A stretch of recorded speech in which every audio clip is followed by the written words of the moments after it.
हे everyone, welcome back again. यार दिन रहे गए हैं काफी कम, लेकिन हम फिर भी हमारे टॉपिक्स को मजबूत करते चलेंगे छोटी छोटी मुलाकातों में। और इन मुलाकातों का मेन एजेंडा यार ना सिर्फ टॉपिक को बारीकी से सीखना है, बल्कि मोस्ट एक्सपेक्टेड प्रॉब्लम्स जो आने वाले हैं एग्जाम में उनसे बखूबी वाकिफ होना है ना। बहुत अच्छे से हम चीजों से फेमिलियर होंगे, उन सवालों को देखेंगे।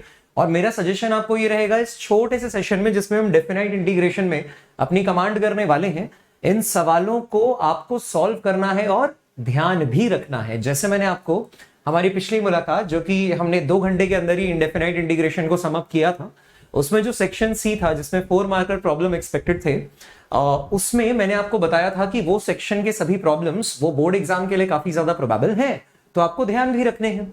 ठीक इसी तरीके से हम सभी प्रॉपर्टीज को, डेफिनाइट इंटीग्रेशन जो है वो प्रॉपर्टी बेस्ड है यार, उन सभी प्रॉपर्टीज को हम बहुत अच्छे से पढ़ेंगे, समझेंगे, और उसके साथ जो अटैच सवाल है वो फटाफट से करके ध्यान भी रखेंगे। और गोल हमारा टारगेट ये रहेगा कि विद इन 1 आवर और 1.5 आवर्स हमें इस सेशन को कंप्लीट करना है। ठीक है जी। तो थोड़ा सा इंट्रोडक्टरी पार्ट में आपको बताना चाहूंगा कि बेसिकली है क्या डेफिनाइट इंटीग्रेशन में।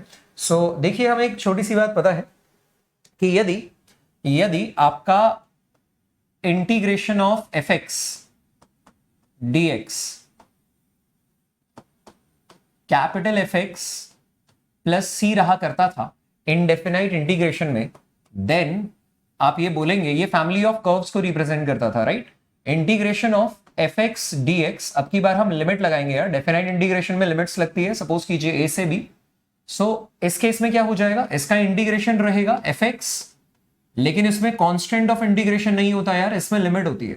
ऊपर वाला इंटीग्रेशन इज इनडेफिनाइट इंटीग्रेशन, जिसमें लिमिट्स नहीं होती है और कांस्टेंट ऑफ इंटीग्रेशन होता है। लेकिन इसके बारे में हम बात करें तो ये डेफिनाइट इंटीग्रेशन है, जिसमें कांस्टेंट ऑफ इंटीग्रेशन सी नहीं, लिमिट्स ऑफ इंटीग्रेशन लगती है। और लिमिट लगाने का तरीका क्या होता है यार, जहां जहां वेरिएबल एक्स है वहां वहां आप अपर लिमिट डाल देंगे, माइनस जहां जहां वेरिएबल एक्स है वहां वहां आप लोअर लिमिट डाल देंगे। बहुत बेसिक से शुरू किया हमने, f b minus f a. तो ये मतलब होता है किसका, डेफिनाइट इंटीग्रेशन का।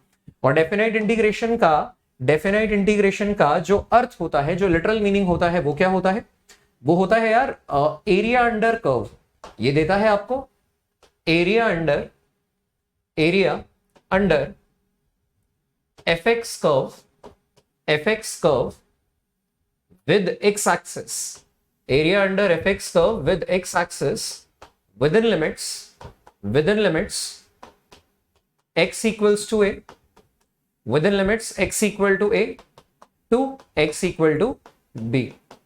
ऑलराइट, ये एरिया अंडर कर्व्स पे, यानी हमारा जो अगला यूनिट होगा इसके बाद एप्लीकेशन ऑफ इंटीग्रल्स, वहां पे हम एरिया अंडर कर्व्स के बारे में काफी सारी बातें करेंगे। और हमारी पिछली मुलाकात कंप्लीट इंटीग्रेशन में मैंने आपको इंटीग्रेशन के वो फॉर्मूले भी हाईलाइट किए थे जो एरिया अंडर कर्व्स में काफी ज्यादा यूज होने वाले हैं। तो पिछला लेक्चर ना देखा हो तो देखना जरूरी है, कंप्लीट इंटीग्रेशन सिर्फ 2 घंटे में। यहां बात कर रहे हैं हम एप्लीकेशन ऑफ इंटीग्रल्स, इस बारे में बात डिटेल में अगली मुलाकात में करेंगे। फिर भी एक ब्रीफ आइडिया देते जा रहा हूं, फिर प्रॉपर्टीज और सवाल के साथ शुरू करेंगे कि डेफिनाइट इंटीग्रेशन को कैसे करना है। और सजेशन मेरा वही रहेगा यार, वैसे तो कहानी प्रॉपर्टी बेस्ड है, मगर डेफिनाइट इंटीग्रेशन को करने से पहले आपको इनडेफिनाइट इंटीग्रेशन को करना काफी ज्यादा जरूरी है।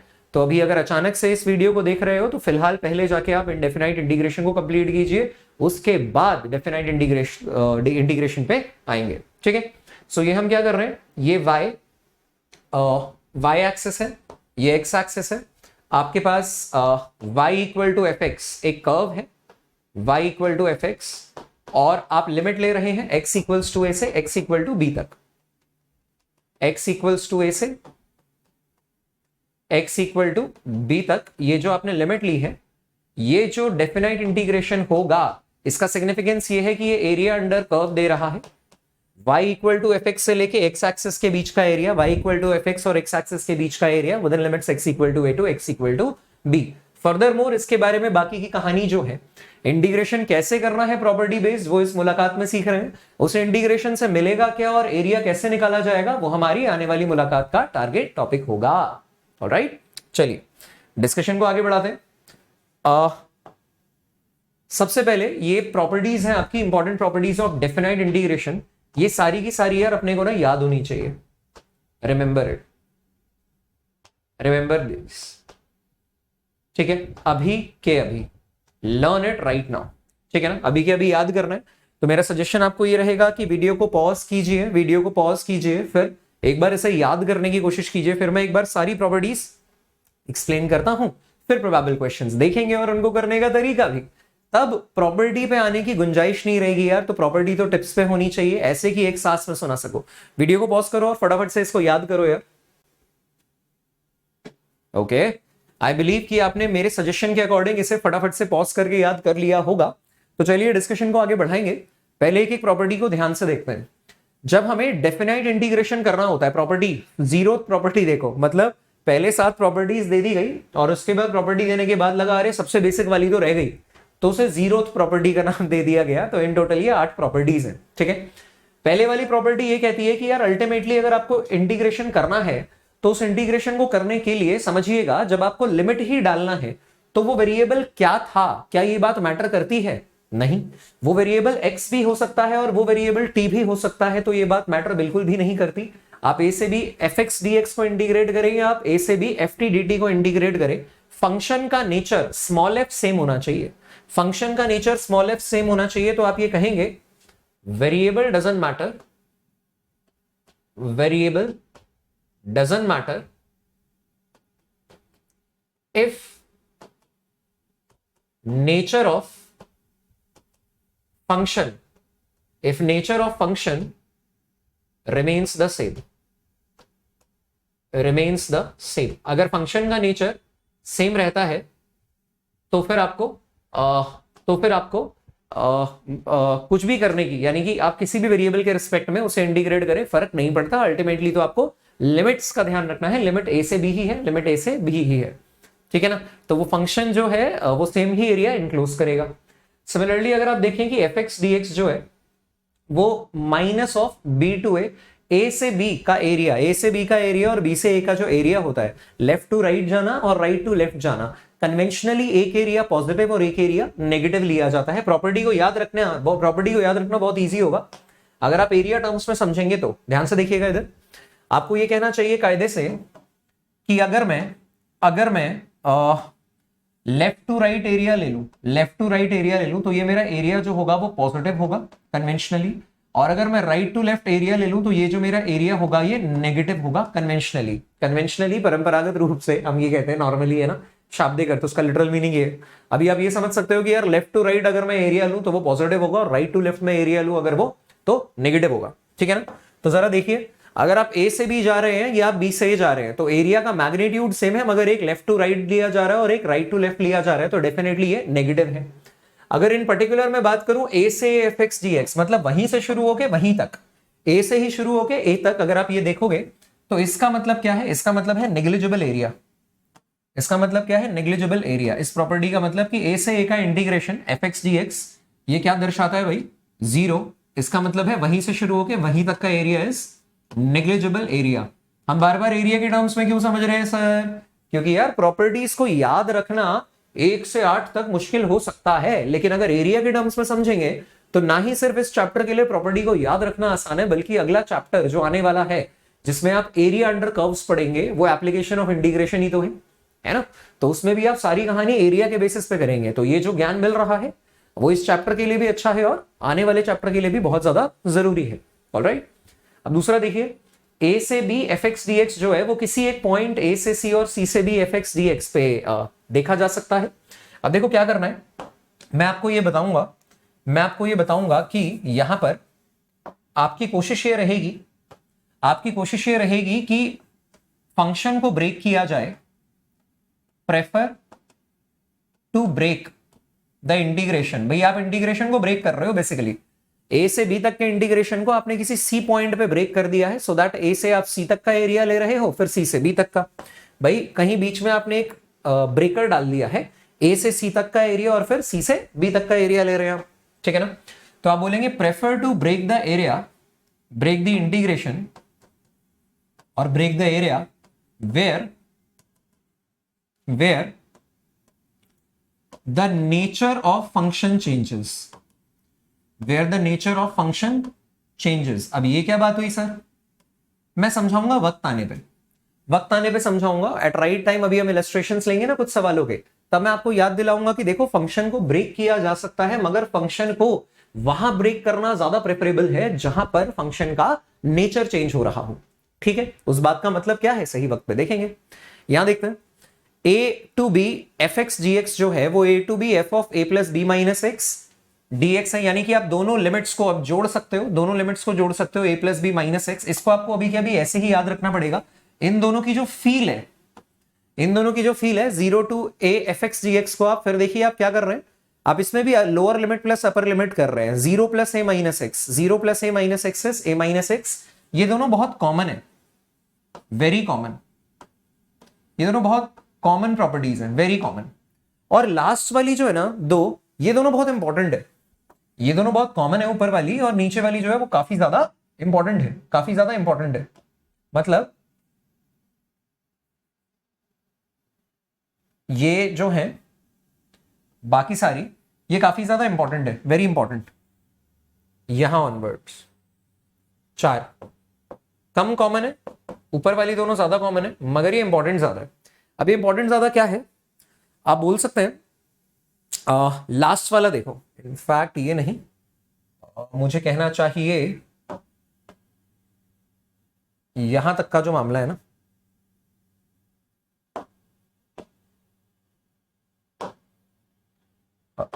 नीचे वाले 3 में मेरा जिक्र था, ये देखिए यहां की बात कर रहा हूं यार मैं, वेरी इंपॉर्टेंट। ठीक है, देखो अब इसमें क्या है, आप ये बोलेंगे कि जब हम 0 टू 2a, ये भी देख लेते हैं, 0 टू 2a हम कर रहे हैं तो उसे 0 टू a ब्रेक किया जा सकता है। जब मैं 0 to a f x g x लिखूंगा, इसको मैं थोड़ा सा दर्शाने की कोशिश करता हूं। यहां पे देखिए प्रॉपर्टी नंबर 5 को, प्रॉपर्टी नंबर 5 को लिखा जा सकता है 0 to 2a f x d x. ठीक है, यहां पे से याद ही रख सकते हो यार इसको भी ना अभी के लिए, क्योंकि अभी मैं कराऊंगा ना तो फील नहीं आएगा, तुम पहले ध्यान रख लो इस बात को, मैं सीधा क्वेश्चंस के थ्रू कराऊंगा तो तुमको ज्यादा फील आएगा। ठीक, प्रॉपर्टी नंबर 6 और 7 को देखना, जब आप 2a माइनस एक्स को एफ एक्स के बराबर कहते हो, जब आप 2a माइनस एक्स को एफ एक्स के बराबर कहते हो, तो इसका मतलब होता है कि ये सिमेट्रिक है, symmetric about x equals to a, x equals to a जो लाइन होगी उसके अबाउट सिमेट्रिक है। अगर उसके अबाउट सिमेट्रिक है तो आप एरिया 0 टू a लेके डबल कर सकते हैं। मतलब इस बात को मैं थोड़ा सा समझाता हूं, देखिए प्रॉपर्टी नंबर 6 को समझाता हूं मैं ये कह रहा हूं, सपोज कीजिए आपका एक कर्व है लाइक दिस, जिसको आपको कहां से कहां तक इंटीग्रेट करना है, 0 से लेके,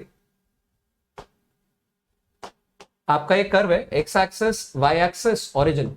ठीक, अब सपोज कीजिए आपका ये जो कर्व है आपको 0 से लेके 2a तक इंटीग्रेट करना है, तो ये x इक्वल्स टू 0 है और ये x इक्वल्स टू 2a, और आप कह रहे हो आपको टोटल एरिया चाहिए। सपोज कीजिए इसमें हम ये बोलते हैं कि ये x इक्वल्स टू a के अबाउट सिमेट्रिक है। देख पा रहे हो x इक्वल्स टू a जो है वो मिरर इमेज की तरह काम कर रहा है, मिरर इमेज की तरह। तो अगर ये मिरर इमेज की तरह काम कर रहा है तो आप एक काम कर सकते हैं, ये एरिया निकाल लीजिए और इसको डबल कर दीजिए। इसका मतलब आप ये बोलेंगे कि f of integration 0 to 2a f of x dx can be written as twice of 0 to a f of x dx।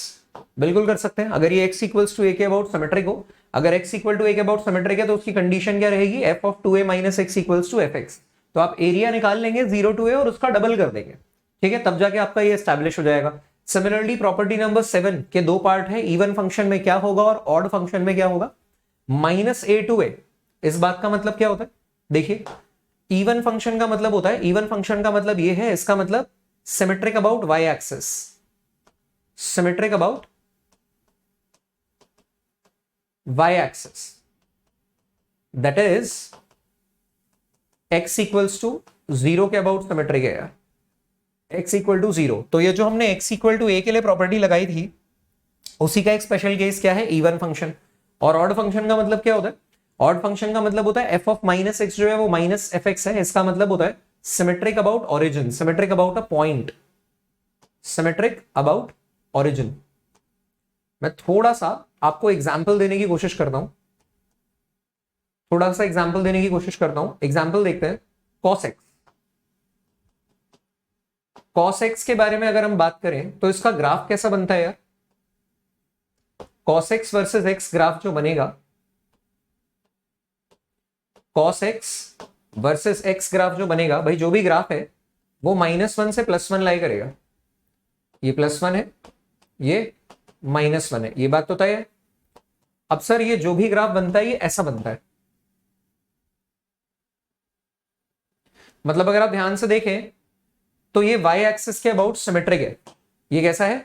Symmetric about y axis. अगर ये सिमेट्रिक अबाउट y एक्सिस है तो इसे आप इवन फंक्शन बोलोगे about y axis, that is even function.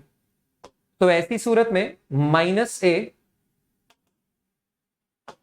ऐसी सूरत में -a से a जो fx dx होगा यार, वो twice of f0 to fx dx होगा, क्योंकि ये सिमेट्रिक अबाउट y एक्सिस है। देखो ना, y एक्सिस किसकी तरह काम कर रहा है? मिरर की तरह। किसकी तरह? आईने की तरह, मिरर की तरह काम कर रहा है। तो लेफ्ट वाला पोर्शन और राइट वाला पोर्शन मिरर इमेजेस हैं, और अगर ये मिरर इमेजेस हैं तो ये वाली प्रॉपर्टी जो है यार वो एप्लीकेबल होगी। चेक भी मार लेते हैं। देखो हमें पता है कि cos ऑफ -x जो होता है यार वो cos x के बराबर है। तो अगर cos of -x f of -x fx के बराबर होगा तो इसे आप क्या बोलोगे? इवन फंक्शन है यार। वही जिक्र अगर साइन फंक्शन का किया गया होता तो आप क्या बोलते? देखिए आप बोलते कि सर ऐसा है कि साइन ऑफ -x जो होता है वो -sin x होता है। इसका मतलब ऑड फंक्शन है। ऑड फंक्शन का मतलब सिमेट्रिक अबाउट ओरिजिन होता है।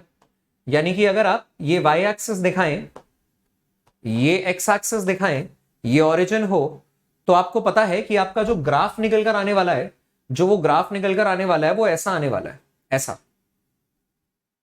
तो ये ओरिजिन के अबाउट सिमेट्रिकल है। ओरिजिन के अबाउट सिमेट्रिकल का मतलब है कि अगर आप ऑब्जर्वर बन के यहां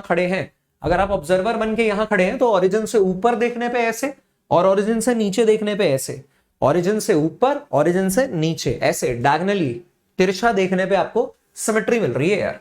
तो आप इसे बोलेंगे this is symmetric about origin. समझ में आई बात? तो ऑड फंक्शन का मतलब होता है those are symmetric about origin, a point particularly. Even function का मतलब होता है those are symmetric about y axis, an axis, a vertical axis particularly. जैसा इसका इस्तेमाल हमने पिछले वाले प्रॉब्लम में भी किया है। मुझको लगता है बात समझ में आ गई होगी। तो ये है कहानी किसकी? सारी की सारी प्रॉपर्टीज की। अब मुझको लगता है अगर आप प्रॉपर्टी समझ चुके हो, एक बार मैं स्क्रीन से हटता हूं, स्क्रीनशॉट ले लो, मन में मेरी बातों को दोहरा लो, चाहो तो दोबारा एक बार रिवाइंड करके पिछले 10 मिनट की कॉन्वर्सेशन सुन लो। उसके बाद जो 10 मिनट पढ़ाया है वो सुन लीजिए, उसके बाद हम प्रॉब्लम्स के साथ शुरू करेंगे यार। मुझको लगता है बात समझ में आ गई होगी, है ना? चलिए बढ़ाते हैं डिस्कशन को आगे। अब सवालों के साथ अपनी शुरुआत करते हैं। सारे फॉर्मूला टिप्स पे होना जरूरी है। देखिए सबसे पहले 1 to 2 x dx x plus 1 by x plus 2, ये 2 मार्कर प्रॉब्लम के रूप में आपसे पूछा जा सकता है यार। कैसे सॉल्व करेंगे? देखिए सबसे पहले मैं इसे ब्रेक करना पसंद करूंगा, मैं इसे लिखना पसंद करूंगा। देखो मुझे ऊपर x चाहिए ना, x, तो और क्या कर सकते हैं हम? ब्रेक करना अगर इसको चाहें तो मैं 1 to 2, आपको याद होगा बेस्ड ऑन पार्शियल फ्रैक्शन कर सकता हूं मैं इसको, बेस्ड ऑन पार्शियल फ्रैक्शंस। मैंने आपको हमारी आखिरी मुलाकात इनडेफिनाइट इंटीग्रेशन में सिखाया था कि इसको पार्शियल फ्रैक्शंस में कैसे ब्रेक किया जा सकता है। ठीक है, याद होगा मैंने आपको कहा था कि वो रिलेशंस पढ़ लेना और एनसीईआरटी के कुछ एग्जांपल्स देख लेना। तो जरा ध्यान से देखो, x by x plus 1 by x plus 2 को आप a by x plus 1 plus b by x plus 2 में तोड़ सकते हैं। फॉर कैलकुलेशन ऑफ x, मेरी बात बहुत ध्यान से सुनना, फॉर, मैं छोटी सी टेक्निक बता रहा हूं तुमको, ठीक है ना, क्योंकि डेफिनेट इंटीग्रेशन का क्वेश्चन आएगा तो उसे पूरा पार्शियल फ्रैक्शन में डिटेल में नहीं करना है, टेक्निक से करना है। फॉर कैलकुलेटिंग ए, अगर आपको ए की कैलकुलेशन करनी है, यदि आपको ए की कैलकुलेशन करनी है तो ए के डिनोमिनेटर को देखिए वो जीरो कब होगा। जब आपको ए की कैलकुलेशन करनी है तो ए के डिनोमिनेटर को देखिए वो जीरो कब होगा। शॉर्टकट बता रहा हूं, शॉर्टकट, ठीक है ना। क्या ये शॉर्टकट लिखना है बोर्ड एग्जाम के लिए? नहीं सर, बोर्ड एग्जाम में डायरेक्टली ब्रेक करके इंटीग्रेट करना है। ठीक, फॉर कैलकुलेटिंग ए शॉर्टकट आप कैसे कर सकते हो? वैसे तो डिटेल में आपने detailed method in NCERT, detailed method from NCERT, ये लास्ट लेक्चर होमवर्क दिया था मैंने आपको। लास्ट लेक्चर में होमवर्क दिया था, याद है, इंडेफिनाइट इंटीग्रेशन में? नहीं पढ़ा हो तो पहले इंडेफिनाइट को देखना, ठीक है।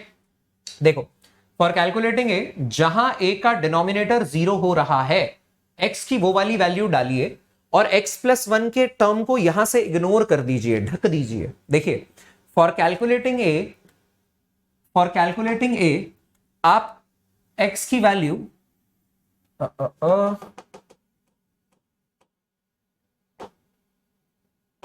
फॉर कैलकुलेटिंग ए आप x की वैल्यू -1 डालिए, ठीक है, और यहां से x इक्वल टू +1 को ढक दीजिए पूरा, ठीक। तो -1 आपको डालना पड़ा जहां a का डिनोमिनेटर 0 हो जाएगा, और x की वैल्यू -1 जरा यहां डालो, तो देखो क्या आएगा। We have a equals to, numerator में देखिए क्या आएगा, -1 by -1 + 2 which is equal to -1 only, ठीक है। Similarly for calculation of b, for calculating b, ध्यान से समझना क्या करेंगे। b को कैलकुलेट करने के लिए आप सबसे पहले b का जो डिनोमिनेटर 0 हो रहा है वो देखो कहां 0 हो रहा है, वो 0 हो रहा है x इक्वल्स टू -2 पे। तो वी गेट, अब आपको करना क्या है, x की वैल्यू -2 एक्चुअल फंक्शन में डालनी है, x की वैल्यू -2 एक्चुअल फंक्शन में डालनी है, और ये x+2 को ढक के, वरना तो यार डिनोमिनेटर में नॉट डिफाइंड हो जाएगा ना, डिनोमिनेटर में 0, फंक्शन नॉट डिफाइंड हो जाएगा। तो इसको आपको 0 करना है, शेड कर दिया, ढक दिया, और यहां पे आप क्या करें, यहां पे x की जगह आप -2 डालिए और डिनोमिनेटर में भी -2 + 1 डालिए।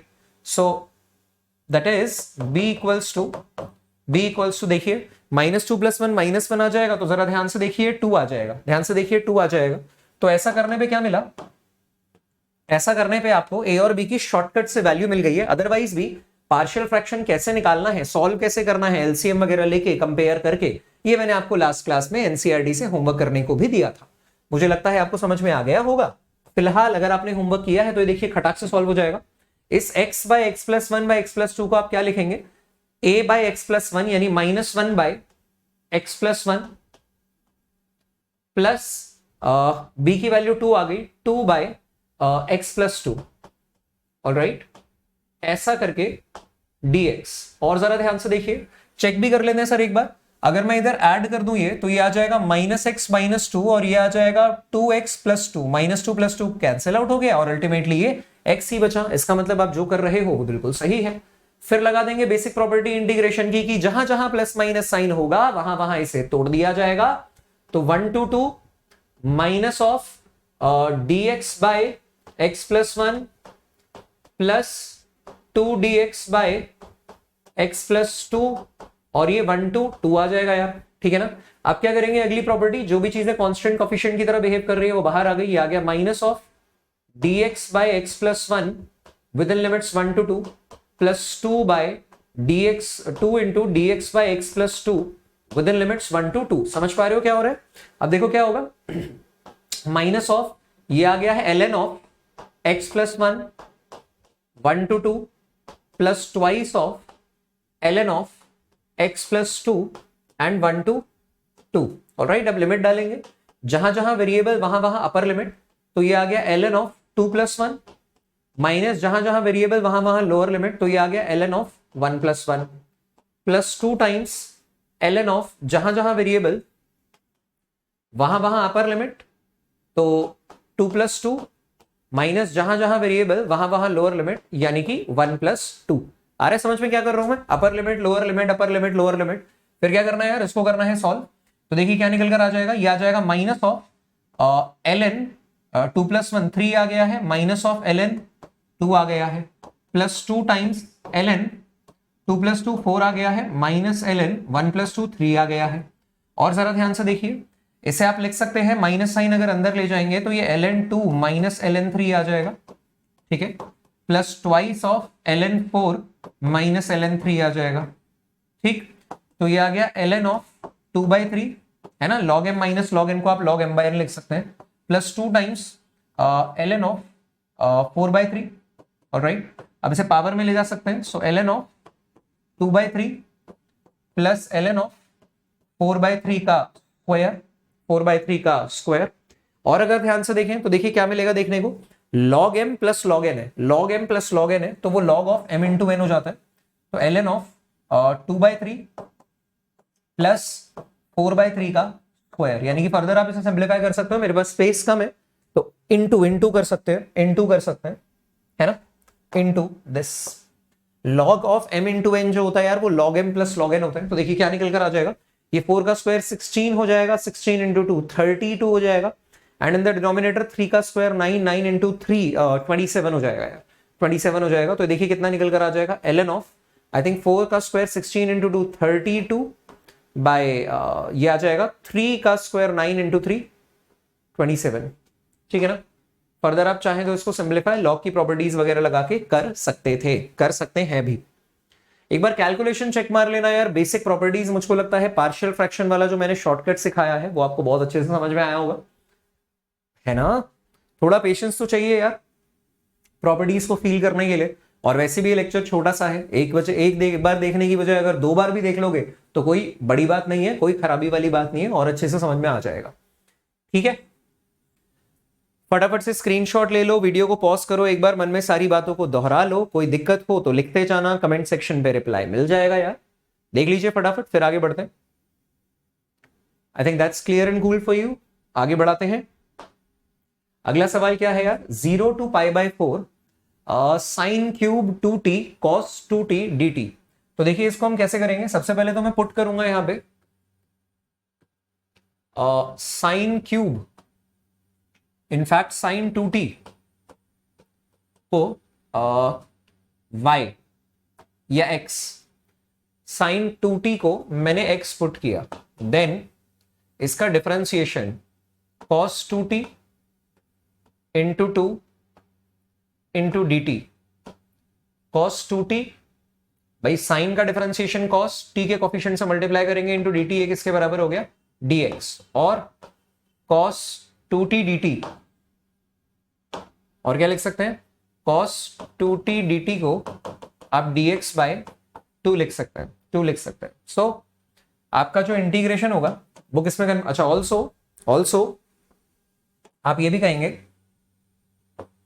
when t equals to 0, when t equals to 0, जब t 0 होगा x की वैल्यू यार साइन 2 इंटू टी यानी साइन 2 इंटू 0 साइन 0 0 होगी, तो लोअर लिमिट हो गया।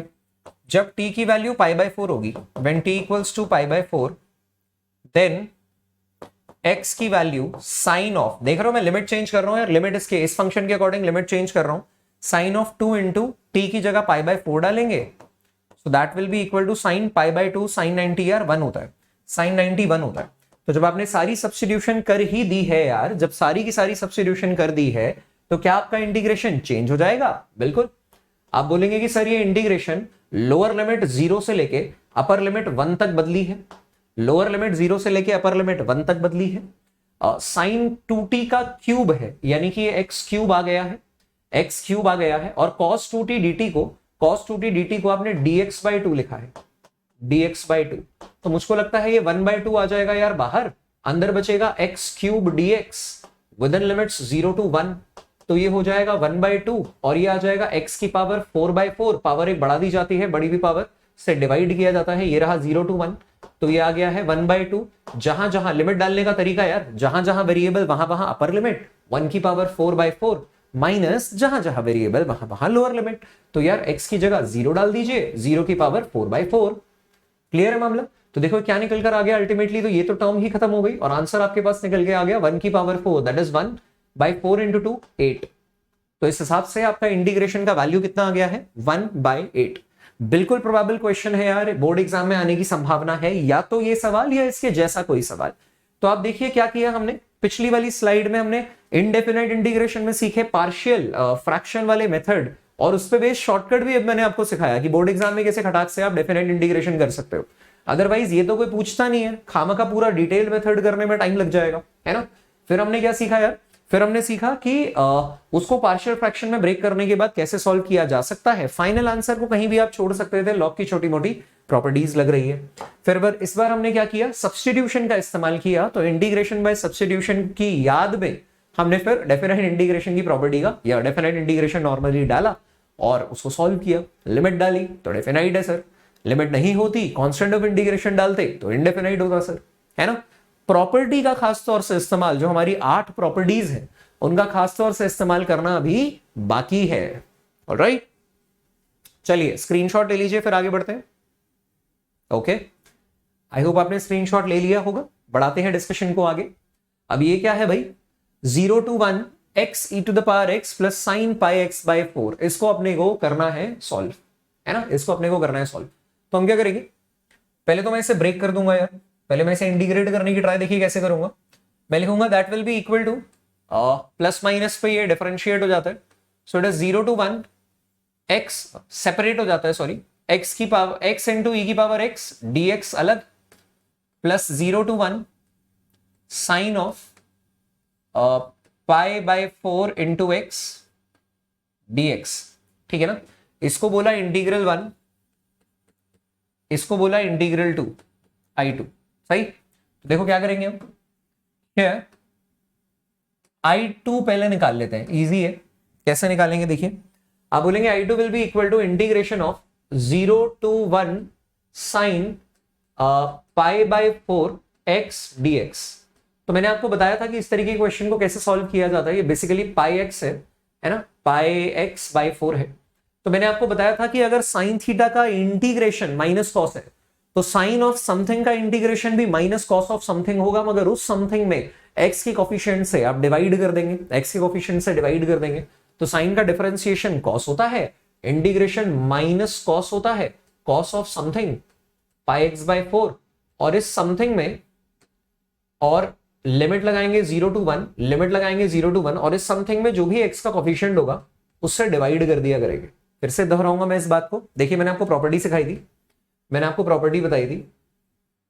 यदि प्रॉपर्टी याद दिलाता हूं, देखिए मैंने आपको कहा था यदि f of integration of f of fx dx gx के बराबर होगा, then integration of f of a plus minus bx dx जो होगा, ये भी g of a plus minus bx के बराबर होगा, मगर इसमें x का जो भी कॉफिशिएंट है प्लस माइनस b उससे डिवाइड कर देंगे, x का जो भी कॉफिशिएंट है प्लस माइनस b उससे डिवाइड कर देंगे यार, ठीक है।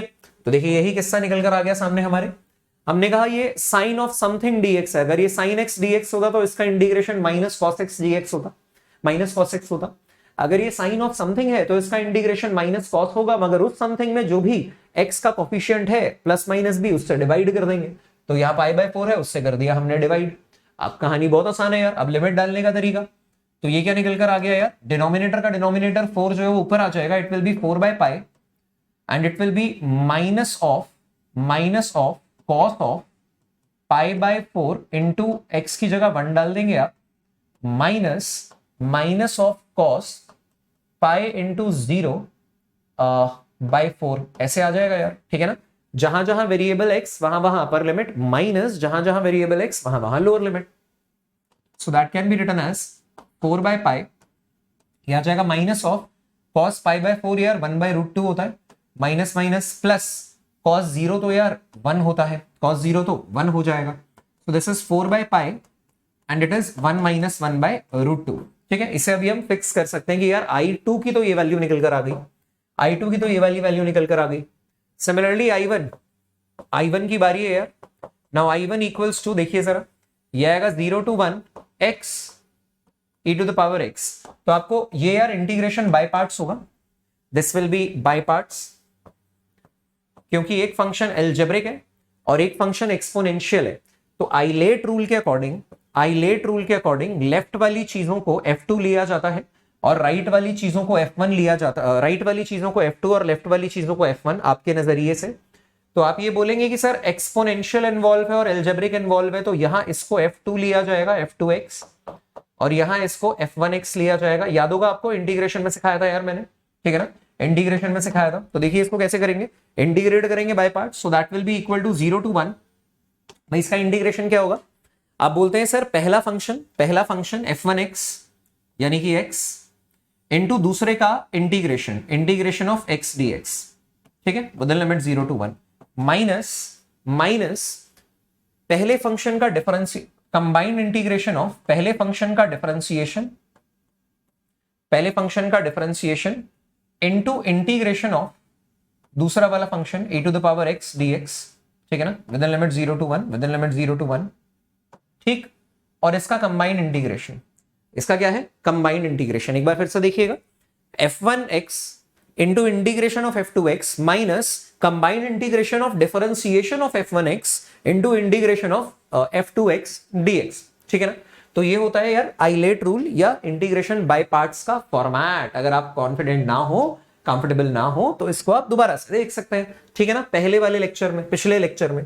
तो अगर आप ध्यान से देखें तो ये तो आ गया सॉल्व करके x, और ये 0 to 1 e to the power x dx है, मतलब e की पावर x का इंटीग्रेशन यार e की पावर x ही होता है, with in limit 0 to 1, with in limit 0 to 1, minus आप और क्या बोलेंगे। इनफैक्ट मुझको लगता है कि आपको इसमें लिमिट अभी नहीं डालनी चाहिए, लिमिट बाद में डालेंगे, है ना, लिमिट बाद में डालेंगे यार, सब में लिमिट बाद में डालेंगे, तो इसमें भी लिमिट बाद में डालेंगे। एक बार देखते हैं ध्यान से, आप बोलेंगे कि इसमें लिमिट बाद में लग जाएगी ना यार, 0 से लेके 1 तक, ठीक। तो देखो आप क्या बोलेंगे, यहां जब आपने x देखा तो ये x है, e की पावर x का इंटीग्रेशन यार e की पावर x ही रहता है, ठीक है ना, e की पावर x रहता है, माइनस dx बाई dx, ये कंबाइंड इंटीग्रेशन था यार, d differentiation of x with respect to x तो यार 1 होगा, ठीक। और ये e की पावर x का इंटीग्रेशन e की पावर x ही होता है, e की पावर x ही होता है, इंटू dx, फिर से वो रहा। समझ पा रहे हो मैं क्या बोल रहा हूं, समझ पा रहे हो मैं क्या बोल रहा हूं।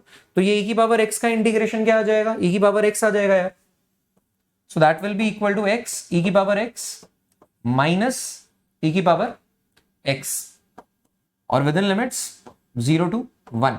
तो इसमें से भी आप और क्या कर सकते हैं, आप बोलेंगे और that can be written as, दोनों में से e की पावर x कॉमन लेते हैं यार, तो दोनों में से e की पावर x जब आपने कॉमन लिया तो ये x माइनस 1 आया, और इसमें आपको लिमिट लगानी है 0 से लेके 1 तक।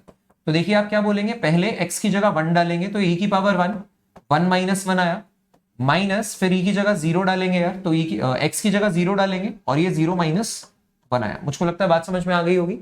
जहां जहां x है वहां वहां पहले अपर लिमिट यानी कि 1 डाल दीजिए, माइनस जहां जहां x यानी कि वहां वहां आप 0 डाल दीजिए, ठीक है।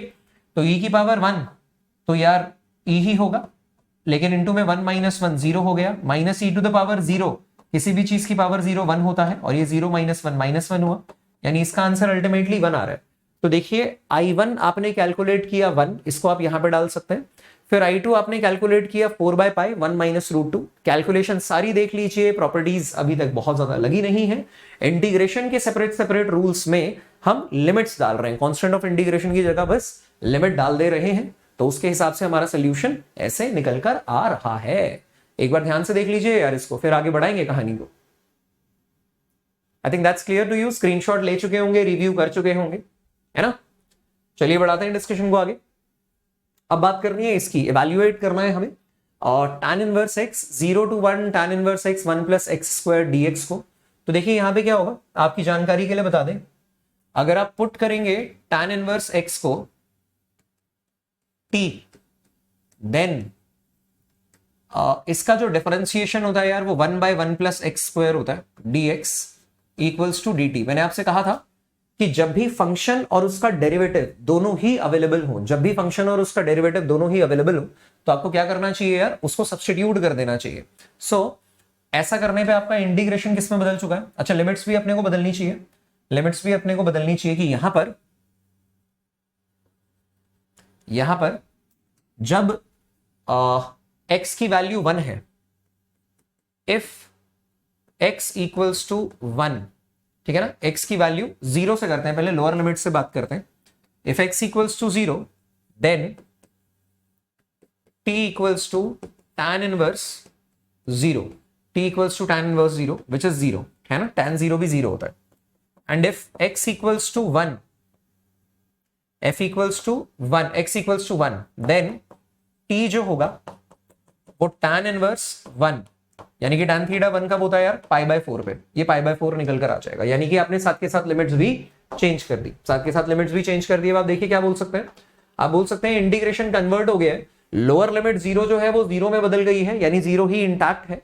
अपर लिमिट जो 1 हुआ करती थी यार वो π/4 बन चुकी है, π/4 बन चुकी है। tan इनवर्स x को आप t लिख चुके हैं, और dx by 1 plus x square को आप dt लिख चुके हैं।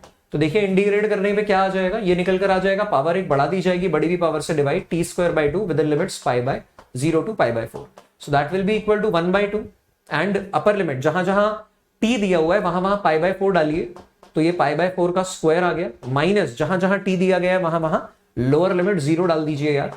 तो देखिए क्या निकल कर आया है, ये अल्टीमेटली निकल कर आ गया है 1/2 and it is pi square by 16 minus 0, तो ये निकल कर आ गया है pi square by 32, pi square by 32, ये आंसर आ चुका है। अप्रोक्सीमेटली ध्यान रखिएगा, पाई स्क्वायर की अप्रोक्सीमेट वैल्यू 10 के बराबर होती है, 10/32 अप्रोक्सीमेट, या फिर अगर हम 2 से काटेंगे तो ये 5/16 निकल कर आ रहा है, ठीक है ना, मगर ये केवल और केवल अप्रोक्सीमेट वैल्यू है यार, ठीक है। एग्जैक्ट वैल्यू तो कहां आके लिमिट हो गई है हमारी पाई स्क्वायर बाय 32 पे।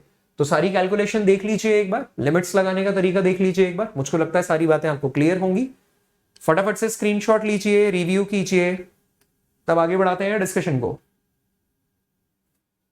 आ रहा है अभी तक खेल समझ में? अभी तक डेफिनाइट इंटीग्रेशन के वो वाले सवाल देख रहे हैं जिनकी बुनियाद इनडेफिनाइट इंटीग्रेशन में रखी गई थी, है ना। तो पहले जो हमने कंप्लीट इंटीग्रेशन किया है 2 घंटों में इनडेफिनाइट का, उसको आपको देखना चाहिए। उसके बाद डेफिनाइट इंटीग्रेशन के यहां तक के लेक्चर को बहुत अच्छे से मजबूती से पैक करना चाहिए, क्योंकि काफी सारी चीजें एग्जाम में आने की संभावना है। फिर आगे चलते हुए हम बात करने वाले हैं किसकी, प्रॉपर्टी बेस्ड क्वेश्चंस की, प्रॉपर्टी बेस्ड क्वेश्चंस की। तो मुझको लगता है कहानी आगे बढ़ाई जा सकती है। देखिए अब बात कर रहे हैं इसकी। अब इसमें देखो यार, ये जो मॉड्यूलस फंक्शन होता है ना, मॉड्यूलस फंक्शन ये अपना नेचर चेंज करता है। इसके एनालिसिस के बारे में बात करता हूं मैं पहले। देखो जरा, analysis of f x equals to mod of x cube minus x, mod of x cube minus x, इसके एनालिसिस का जिक्र कर रहे हैं, ठीक है। तो देखिए मैं क्या कहूंगा आपको यार, ये जो एक्स क्यूब माइनस एक्स है, एक्स क्यूब माइनस एक्स है, इसको लिखा जा सकता है x square and x minus 1, मुझको लगता है इनफैक्ट एक्स कॉमन लिया जाएगा, ये x कॉमन लिया जाएगा तो ये होगा x square minus 1, that can also be written as x into x minus 1 into x plus 1। मतलब नंबर लाइन पे जब इसके जीरोस देखे जाएं तो एक तो x इक्वल्स टू 0 पे इसका 0 है, एक x इक्वल्स टू +1 पे इसका 0 है, और x इक्वल्स टू -1 पे भी इसका 0 है, ठीक है ना। ये फंक्शन यहां पे 0 वैल्यू दे रहा होगा, ये फंक्शन यहां पे 0 वैल्यू दे रहा होगा। अब इसका रेंज देखो, रेंज समझने की कोशिश करना। मुझको लगता है हमने बिल्कुल सही ब्रेक किया है, x into x square minus 1 है ना, और -1 से 2 तक ब्रेक करना है इसको, -1 से 2, यानी कि हमारा जो रीजन ऑफ इंटरेस्ट है वो ये ऑनवर्ड्स है, -1 टू 2,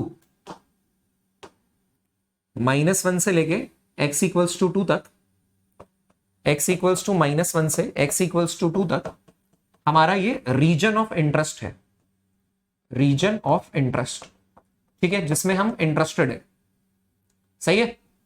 अब मैं यार ये देखना चाहूंगा कि मॉड्यूलस फंक्शन को ना सर ब्रेक करना पड़ता है वहां जहां उसका नेचर चेंज हो रहा होता है। मैंने आपको देखिए एक प्रॉपर्टी में सिखाया था, मैंने अभी स्टार्टिंग में एक प्रॉपर्टी में सिखाया था, प्रॉपर्टी नंबर 2, कि प्रेफर टू ए से सी और ए से बी वाले इंटीग्रेशन को ए से सी और सी से बी, यानी किसी एक सी पॉइंट पे ब्रेक किया जा सकता है, उसे वहां ब्रेक करना प्रेफर करना चाहिए जहां पे नेचर ऑफ फंक्शन बदल रहा है, नेचर ऑफ फंक्शन बदल रहा है। इसका मतलब जब आप -1 से 2 तक इंटीग्रेट करने की कोशिश करेंगे अपने रीजन ऑफ इंटरेस्ट में, तो आपको ये बात देखना पड़ेगा कि ये पॉजिटिव नेगेटिव ऐसे होता है फंक्शन, वेव कर्व मेथड। ये जो पॉजिटिव नेगेटिव आपने किया है इसको बोलते थे 11th क्लास में वेव कर्व मेथड, ठीक है। मतलब अगर x के सारे कोफिशिएंट्स पॉजिटिव हो तो आप पॉजिटिव नेगेटिव आगे से शुरू करते हैं। इस बात का क्या मतलब है सर, देखो 1 से बड़ी कोई भी वैल्यू डाल दो, 1 से बड़ी कोई भी वैल्यू डाल दो, ये भी टर्म पॉजिटिव होगी, ये भी टर्म पॉजिटिव होगी, ये भी टर्म पॉजिटिव होगी, तो ऐसा पॉजिटिव है। 0 से 1 तक कोई भी वैल्यू डालिए, ये टर्म पॉजिटिव है, पहली वाली टर्म पॉजिटिव है, मगर मिडिल वाली टर्म जो है वो निगेटिव है, नेगेटिव है। अगर ये नेगेटिव है तो ओवरऑल क्या हो जाएगा, नेगेटिव हो जाएगा। 0 से -1 तक कोई टर्म अगर आप डालेंगे तो थर्ड टर्म पॉजिटिव रहेगी, फर्स्ट सेकंड दोनों ही टर्म्स नेगेटिव होंगी, तो नेगेटिव इंटू नेगेटिव पॉजिटिव हो जाएगा। और -1 से छोटा कुछ डालते आप तो तीनों की तीनों टर्म्स नेगेटिव आती है, ये भी और ये भी, तो इसका मतलब है ओवरऑल भी नेगेटिव होता। तो कहने का मतलब ये जब x के सारे कोफिशिएंट्स पॉजिटिव हैं, जिन भी टर्म्स में आपने तोड़ा है उन टर्म्स के जीरोस मार्क कर दीजिए और वेव कर्व मेथड के अकॉर्डिंग प्लस माइनस करते रहिए। इसे आमतौर पे लोग वेवी कर्व मेथड भी बोलते हैं, मैं वेव कर्व मेथड भी बोल सकता हूं।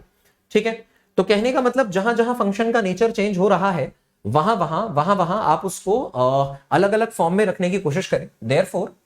देयरफॉर आपका जो फंक्शन f जो है जिसे आप मॉड ऑफ, आपका जो फंक्शन fx जो है जिसे आप mod of x cube minus x लिखने की कोशिश कर रहे हैं, मैं तो इसका मॉड लिखने की कोशिश कर रहे हैं, मैं तो बोलूंगा कि ये बराबर किसके, ध्यान से देखिएगा, -1 से छोटे के लिए नेगेटिव है, यानी कि ये minus of x cube minus x है, या फिर इसे आप x माइनस एक्स क्यूब बोल देंगे फॉर x की वैल्यू लेस देन -1।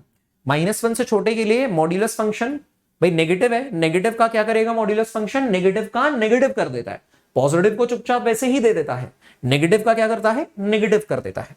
सिमिलरली अगर आप -1 से 0 देखेंगे, -1 से 0 में ये जो फंक्शन है ये पॉजिटिव होगा, यानी कि इसका जवाब एज इट इज आ जाएगा positive of x cube minus x, जब x की वैल्यू बिलोंग करे कहां से कहां तक, जब x की वैल्यू बिलोंग कर रही हो 0 से लेके 1 तक, -1 से 0 तक, जब x की वैल्यू कहां से कहां तक वेरी कर रही हो, -1 से बड़ी हो और 0 से छोटी हो। जब वो 0 से 1 तक होगी तो फिर नेगेटिव है, तो आप इसको बोल देंगे माइनस ऑफ ये सारी चीज again x minus x cube, जब ये 0 से बड़ी होकर 1 से छोटी होगी, और फिर आप इसको वैसे का वैसे पॉजिटिव बोल देंगे, positive of x cube minus x, जब ये 1 से बड़ी हो, 1 से बड़ी हो, कहां तक जाए सर, नहीं पता, इंफिनिटी तक जाए, इंफिनिटी तक जाए। मुझको मतलब बताओ क्या कि मॉड्यूलस फंक्शन का एनालिसिस क्लियर है। मॉड्यूलस फंक्शन के एनालिसिस में क्या है, स्टेप नंबर 1 फंक्शन को वहां ब्रेक करते जाओ जहां जहां फंक्शन 0 हो रहा है। स्टेप नंबर 2 के अकॉर्डिंग वेव कर्व मेथड के स्टेप नंबर 2 में वेव कर्व मेथड के अकॉर्डिंग प्लस माइनस एनालाइज कर लीजिए।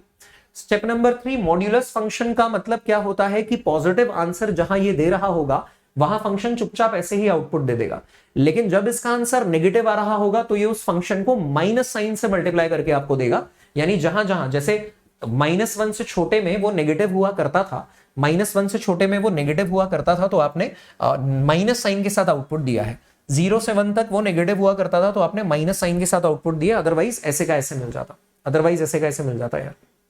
मुझको लगता है बात समझ में आ गई होगी। ठीक है, तो अब अगर इस इंटीग्रेशन को बहुत ध्यान से मैं ब्रेक करने की कोशिश करूं तो इस इंटीग्रेशन को कैसे ब्रेक कर सकता हूं, देखिएगा। आपने कहा सर -1 से 2 तक अपना इंटरेस्ट है, तो -1 से 2 तक 0 कहां पे है, -1 के बाद एक 0 0 पे है, एक 0 1 पे है ना, तो मुझे दो जगह इसको ब्रेक करना पड़ेगा।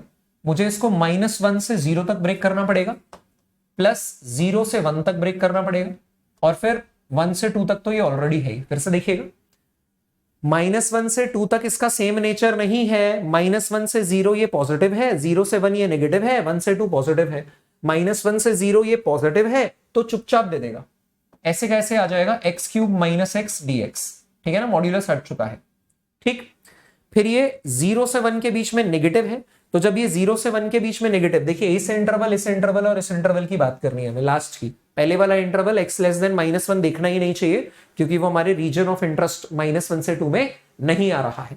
ठीक है, तो देखिए आप क्या बोलेंगे, आप बोलेंगे ऐसी सूरत में जब मुझे 0 से 1 जाना है और ये नेगेटिव है यार, तो नेगेटिव है तो इस फंक्शन को माइनस साइन से मल्टीप्लाई करके मिलेगा, यानी x minus x cube dx मिलेगा।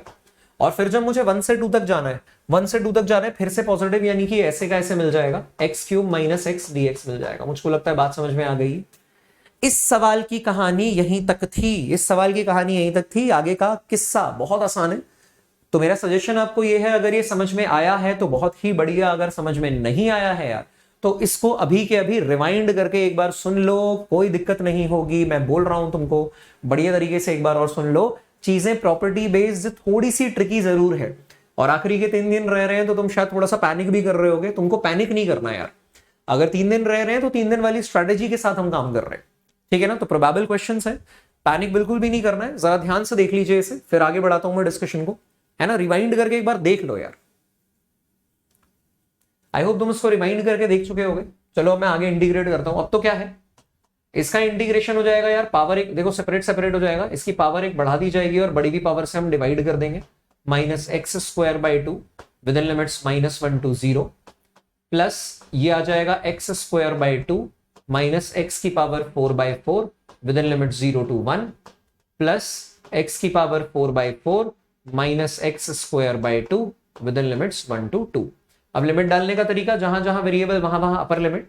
तो जब आपने अपर लिमिट डाला है 0 की पावर 4/4 माइनस 0 की पावर 2/2, फिर माइनस जहां जहां वेरिएबल वहां वहां लोअर लिमिट, तो -1 की पावर 4/4 -1 की पावर 2/2। ये हो गया पहला वाला टर्म, ये हो गया पहला वाला टर्म। सिमिलरली अगला वाला टर्म क्या होगा, जहां जहां वेरिएबल वहां वहां अपर लिमिट, यानी 1 का स्क्वायर बाय 2 -1 की पावर 4/4 माइनस जहां जहां वेरिएबल वहां वहां लोअर लिमिट, यानी 0 की पावर स्क्वायर बाय 2 माइनस 0 की पावर 4/4। ये अगली टर्म हो गई। फिर लास्ट टर्म क्या हुई, जहां जहां वेरिएबल वहां वहां अपर लिमिट, तो 2 की पावर 4/4 माइनस 2 की पावर 2/2 माइनस जहां जहां वेरिएबल वहां वहां लोअर लिमिट, यानी 1 की पावर 4/4 माइनस 1 की पावर 2/2। मुझको लगता है यार इसको आप आराम से कैलकुलेट कर सकते हो, वीडियो को पॉज करके आराम से कैलकुलेट कर भी लेना, फिर रिज्यूम करना, तो मैं कैलकुलेट करके दिखा देता हूं। आई बिलीव कि यार आप इसे कैलकुलेट कर चुके होंगे। देखिएगा जरा ध्यान से, ये तो पूरी टर्म ही कोलैप्स कर गई, खत्म हो गई, 0 0 है। ये आया माइनस ऑफ, ध्यान से देखिएगा, ये आया 1/4 माइनस माइनस सॉरी -1 का स्क्वायर, यहां पे भी 1 होगा, -1 की पावर 4 भी 1 होगा, 1/4 माइनस 1/2, 1/4 माइनस 1/2 यार -1/4 होता है, उसको माइनस से मल्टीप्लाई कर देंगे तो +1/4 आएगा। फिर से देखिएगा, 1/4 माइनस 1/2, -1/4 होता है, उसे माइनस से मल्टीप्लाई करेंगे तो +1/4 आ जाएगा। यहां ये वाली टर्म पूरी तरीके से खत्म हो जाएगी, ये आ जाएगा 1/2 माइनस 1/4, फिर से 1/4 आ जाएगा, 1/2 माइनस 1/4 फिर से 1/4 आ जाएगा, प्लस ब्रैकेट के अंदर इसमें मजा है, 2 की पावर 4 यानी 2 इंटू 2 इंटू 2 इंटू 2 16 हो गया, 16 को 4 से डिवाइड करोगे यार ये 4 आ जाएगा, ठीक है ना, माइनस 2 का स्क्वायर को 2 से डिवाइड मारोगे यार तो सिंगल 2 बचेगा, माइनस ये आ जाएगा, देखिए 1/4 माइनस 1/2, 1/4 माइनस 1/2 माइनस 1/4 होता है, उसमें एक माइनस और मल्टीप्लाई होगा तो यार ये +1/4 आ जाएगा। तो देखिए आंसर क्या है, 1/4 प्लस 1/4 प्लस 1/4 यानी कि ये 3/4 आ गया, प्लस 4 माइनस 2 यानी कि 2 आ गया। तो मुझको लगता है कि फाइनल आंसर जो है आपका वो 4 इंटू 2 8 प्लस 3 11/4 आएगा। चेक कर लेना यार कैलकुलेशन, ठीक है ना। वैसे भी एग्जाम्पल नंबर 30 है इंटीग्रेशन का, एनसीईआरटी को भी आप रेफर कर सकते हैं, मुझको लगता है कोई दिक्कत वाली बात नहीं होगी, ठीक है, बात क्लियर है। चलिए यार बढ़ाते हैं डिस्कशन को आगे। हाँ, अब बात कर रहे हैं यार इसकी, इवैल्यूएट करना है आपको sine square x d x -π/4 से +π/4 तक, -π/4 से +π/4 तक, ठीक है। तो साइन स्क्वायर एक्स का ग्राफ कैसा होगा यार, साइन स्क्वायर एक्स का ग्राफ कैसा होगा, तो मैं आपको बता दूं कि यार साइन एक्स का जो ग्राफ होता है ना, वैसे भी आप इसको देखिए, ये एक्स एक्सिस है, ये वाई एक्सिस है, यानी कि आप साइन स्क्वायर एक्स को प्लॉट करना चाह रहे हैं, तो आपका साइन एक्स का जो ग्राफ होता है वो ऐसा होता है, साइन एक्स का ग्राफ, ठीक है। ये साइन एक्स का कब होता है यार, साइन स्क्वायर एक्स का ग्राफ कैसा होगा भाई, पॉजिटिव चीज तो पॉजिटिव रहेगी, नेगेटिव भी पॉजिटिव हो चुकी होगी, पॉजिटिव तो पॉजिटिव रहेगी, नेगेटिव भी पॉजिटिव हो चुकी होगी, पॉजिटिव तो पॉजिटिव रहेगी, नेगेटिव भी पॉजिटिव हो चुकी होगी। तो क्या मैं ऐसा बोल सकता हूं कि ये जो कर्व है, ये जो कर्व है that is symmetric about y axis. अगर ये सिमेट्रिक अबाउट वाई एक्सिस है, अगर ये सिमेट्रिक अबाउट वाई एक्सिस है, दैट इज आप इसको इवन फंक्शन बोल सकते हो, सिमेट्रिक अबाउट वाई एक्सिस होगा तो इवन फंक्शन होगा, ठीक है। ऑल्सो ध्यान देना, sine square minus x can be written as sine of minus x का होल स्क्वायर, तो that can be written as minus sine of minus theta है, माइनस साइन थीटा होता है, माइनस साइन एक्स का whole square, तो वो positive of sine square x ही तो आएगा। So f of minus x जो है, एफ ऑफ माइनस एक्स जो है वो एफ ऑफ एक्स के बराबर है, दिस इंप्लाइज इवन फंक्शन। कैसा फंक्शन है, इवन फंक्शन है, और जब इवन फंक्शन होता है तो देखिए प्रॉपर्टी नंबर 7 हम लगाते हैं इसमें, प्रॉपर्टी नंबर 7 लगाते हैं। देखिए ये वाली प्रॉपर्टी नंबर 7।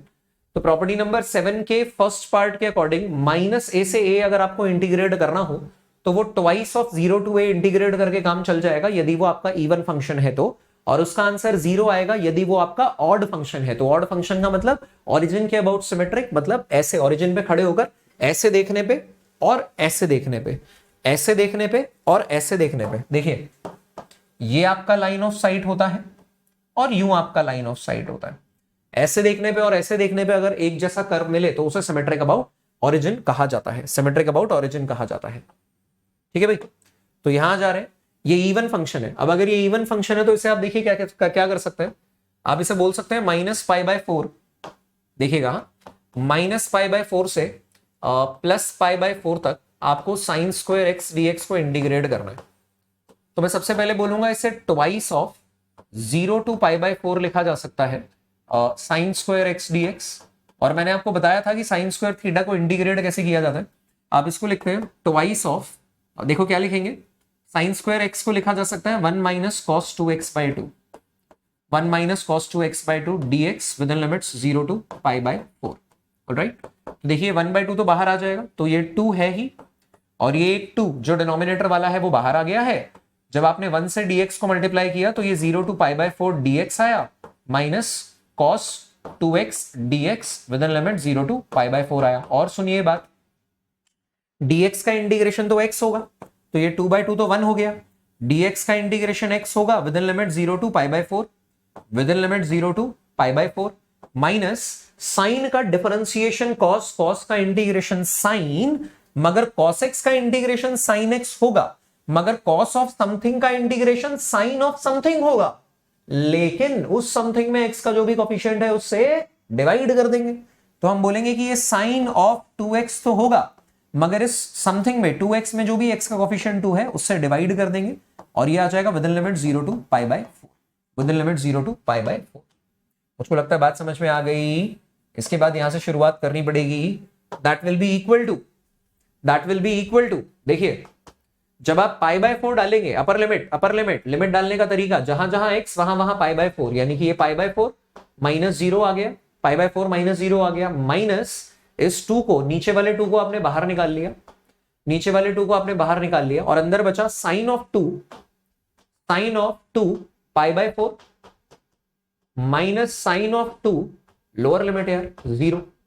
भाई साइन ऑफ 2x में अपर लिमिट डालिए, माइनस साइन ऑफ 2x में लोअर लिमिट डालिए, तो ये निकल कर आ गया, ये आ गया पाई बाय 4 माइनस 1/2, इसे आप डाल देंगे साइन 90 यार, pi by 4 into 2 sine pi by 2 minus sine 0, sine 0 तो 0 होता है, तो ये आया पाई बाय 4 माइनस 1/2, साइन 90 1 होता है, माइनस साइन 0 यार 0 होता है, तो आंसर आ गया पाई बाय 4 माइनस 1/2।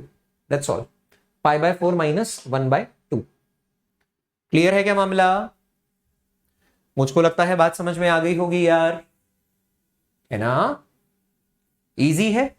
तो मैंने आपको पिछली मुलाकात में complete indefinite integration in just 2 hours में sine square x, cos square x, sine cube x, cos cube x, सबको इंटीग्रेट करना बहुत अच्छे से सिखाया है यार। ठीक है, चलिए कहानी को आगे बढ़ाते हैं यार। अब मुझको लगता है आप स्क्रीनशॉट लेते जा रहे होंगे, है ना? अब देखो ये 0 to pi x sine x by 1 plus cos square x है, इसे आपको इंटीग्रेट करना है। अगर मैं cos x को t ले भी लूं तो उसका derivative minus sine x dx available होगा न्यूमरेटर में, मगर समस्या दे रहा है ये x, समस्या दे रहा है ये x। अगर बाय पार्ट्स लगाने की कोशिश करें आइलेट रूल, तो एल्जेब्रिक फंक्शन बहुत सिंपल x है, f1x ले लेंगे, उसको फंक्शन 1 ले लेंगे। फंक्शन 2 जो ट्रिग्नोमेट्रिक फंक्शन होगा, trigonometric function sin x dx by 1 plus cos square x, ये किया जा सकता है, इसको किया जा सकता है आइलेट रूल से, मगर वो लेंथी ही जाएगा। तरीका नंबर 1 क्या हो सकता है इसको करने का? ILATE rule, way 1 integration by parts, way 1 by parts, ILATE rule.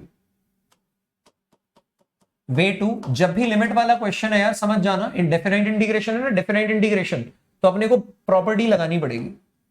Way 2 और क्या हो सकता है, प्रॉपर्टी बेस्ड, प्रॉपर्टी बेस्ड। तो अभी ना यार हम प्रॉपर्टी बेस्ड सीखने में ज्यादा इंटरेस्टेड है, इससे आप खुद ट्राई कर लेंगे, डू योरसेल्फ, खुद से ट्राई करना, कोई दिक्कत हो तो बताना यार, उसे अलग से कर लेंगे शॉर्ट्स वगैरह में। प्रॉपर्टी बेस्ड अभी हम करना चाह रहे हैं, कैसे करेंगे प्रॉपर्टी बेस्ड, देखिए हम बोलेंगे कि ये 0 to x sin x dx by 1 plus cos square x है, ठीक है ना, इसको बोल देते हैं इक्वल टू आई से, ठीक है, इसको क्या बोल दिया हमने, आई इंटीग्रेशन बोल दिया। So that will be equal to, एक प्रॉपर्टी है हमारी, एक प्रॉपर्टी है हमारी, देखिए जिसमें आप प्रॉपर्टी नंबर 4 में 0 to a माइनस एक्स भी लिख सकते हैं, या प्रॉपर्टी नंबर 4 जो है वो प्रॉपर्टी नंबर 3 का स्पेशल केस है, और मैंने आपको बताया था बहुत ही कॉमन है, वेरी कॉमन है। तो आप lower limit plus upper limit minus x करके लगा सकते हैं, lower limit plus upper limit minus x करके, यानी कि यहां देखिए मैं क्या करूंगा, मैं इसको बोलूंगा 0 to पाई, एक्स को मैं लिख दूंगा पाई माइनस एक्स, है ना, 0 प्लस पाई माइनस एक्स यानी कि pi minus x, sine of 0 plus pi minus x यानी कि pi minus x, by 1 plus cos square 0 to pi minus x यानी पाई माइनस एक्स, और ये आ गया यार dx। मुझको लगता है आपको बात समझ में आई है, कौन सी प्रॉपर्टी लगाई हमने, ये हमने प्रॉपर्टी लगा ली, प्रॉपर्टी लगा ली, कौन सी वाली, P3 या P4 बोलिए, 0a है ना, 0a, तो ये f of a minus x लिखा जा सकता है, यानी वहां हमने f of pi minus x लिख दिया, 0 to पाई है ना, 0 to पाई, तो यहां हमने पाई माइनस एक्स लिख दिया। मुझको लगता है बात समझ में आ गई होगी, ठीक है। फर्दर डिस्कशन को आगे बढ़ाते हैं, that can be written as 0 to pi, this can be written as pi minus x, sine of 180 minus theta, या साइन थीटा ही होता है, तो ये साइन एक्स हो गया, 1 plus cos of 180 minus theta, 180 नाम चेंज नहीं करता, 180 माइनस एक्स यानी pi minus x minus cos x होता है, मगर उसका स्क्वायर है यार, तो माइनस कॉस एक्स का स्क्वायर, फिर से स्क्वायर फंक्शन तो वैसे भी पॉजिटिव होगा यार, पाई माइनस एक्स डीएक्स। तो इसको अगर आप ध्यान से देखें तो इसको लिखा जा सकता है 0 to pi, this implies I can be written as 0 to pi, pi sine x dx by 1 plus cos square x minus 0 to pi x sine x dx by 1 plus cos square x, ठीक है।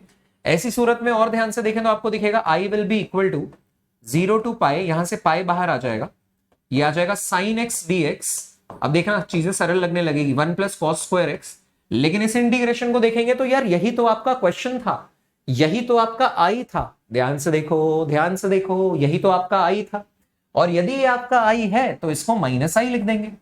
अब यार ये minus आई जो right hand side पे है, left में जाके प्लस आई हो जाएगा, यानी कि ये 2i होगा, ये 2i जो है वो pi 0 to pi sine x dx by 1 plus cos square x है, ठीक है। यानी कि यहां से आप क्या लिख सकते हो, सो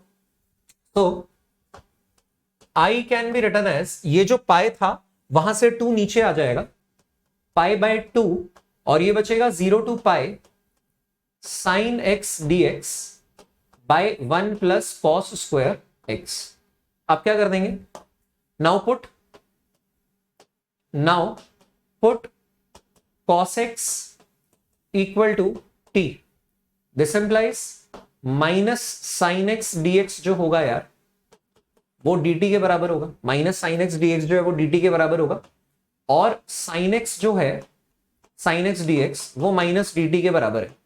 इतना ही नहीं, यहां पे आप ये भी बोल सकते हैं, अपर लिमिट और लोअर लिमिट भी लगाएंगे, व्हेन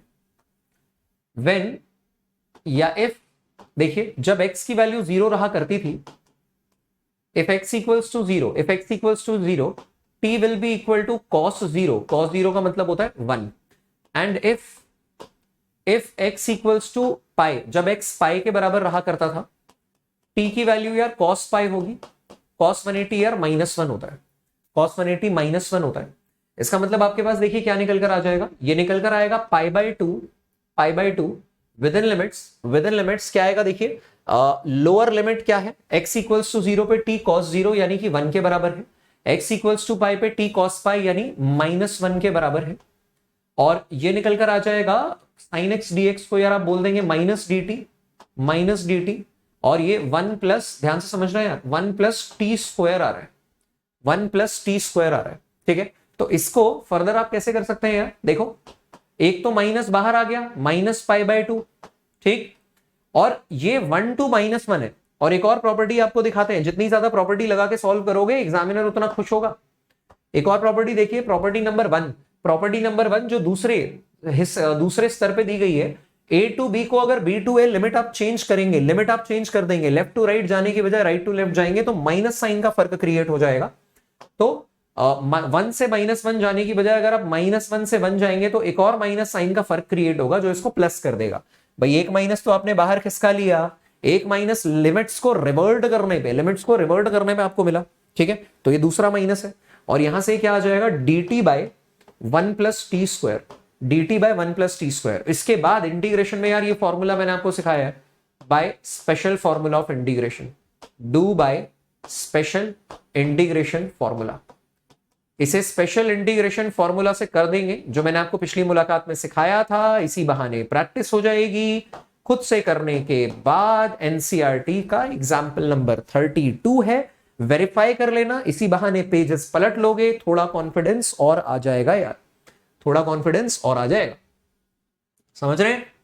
तो मुझको लगता है कहानी समझ में आ गई होगी। बहुत सिंपल है यार इनडेफिनाइट इंटीग्रेशन। हमें बस क्या करना है, कुछ कुछ छोटी मोटी बातों का ध्यान रखते हुए आगे बढ़ना है, ठीक है। ध्यान किन छोटी बातों का रखना है, प्रॉपर्टी बेस्ड सवाल है, कुछ ही एग्जांपल्स हैं, उन्हें बार बार कीजिए। एक्सरसाइज से और मिसलेनियस एक्सरसाइज से ज्यादा इंपॉर्टेंट क्वेश्चन जो डेफिनाइट इंटीग्रेशन के यार, वो एनसीईआरटी के बीच में दिए गए एग्जांपल्स में से, ठीक है। राइट, ये वाला देखते हैं यार। अब इसको भी प्रॉपर्टी नंबर, वही देखिए प्रॉपर्टी नंबर 3 लगाएंगे। कौन सी, ये वाली प्रॉपर्टी नंबर 3, जिसका स्पेशल केस प्रॉपर्टी नंबर 4 है कि 0 to a fx dx हो तो उसे a-x भी लिखा जा सकता है, a-x भी लिखा जा सकता है। देखो यहां पे भी हम यही करेंगे, यानी कि इसको मैं क्या लिखूंगा, मैं लिखूंगा I से I that will be equal to 0 to π/2, ये जो sin 4x by sin 4x मतलब पावर में 4 है, cos 4x dx है। इसे आप प्रॉपर्टी नंबर 3 के तहत ऐसा भी लिख सकते हो कि ये 0 to π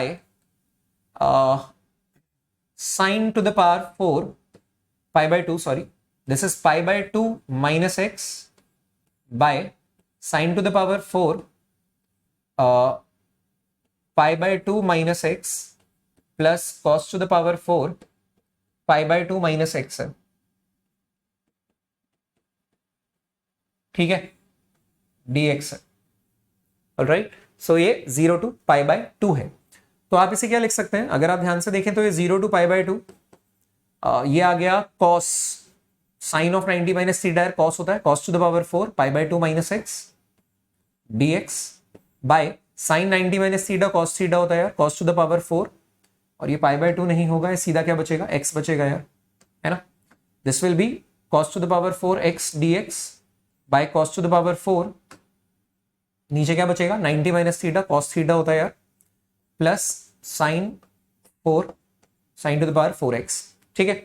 तो ये भी किसके बराबर हुआ, ये भी क्या है, i ही है, i ही है। तो यही i है और यही ये भी i है। तो हम क्या करेंगे, शेयर ये अलग अलग फॉर्मेट में है, राइट। तो आप इसको बोलोगे share i plus i will be equal to, i plus i will be equal to 0 to π/2, और आपने कहा sin to the power 4x dx by sin to the power 4x plus cos to the power 4x, ठीक है। ये अलग अलग questions है, मैंने आपको बताया था लेक्चर की शुरुआत में, आपको ध्यान भी रखने हैं। 0 to π/2, ये आ गया cos to the power 4x dx by sin to the power 4x plus cos to the power 4x, समझ में आ रहा है, ठीक है। हमने भाई क्या किया, आई को ही थोड़ा सा सिंप्लीफाई कर लिया, तो सिंप्लीफाई करने में वो भी तो आई कहलाएगा ना यार, वो भी तो आई ही होगा, तो वही आई का इस्तेमाल किया हमने।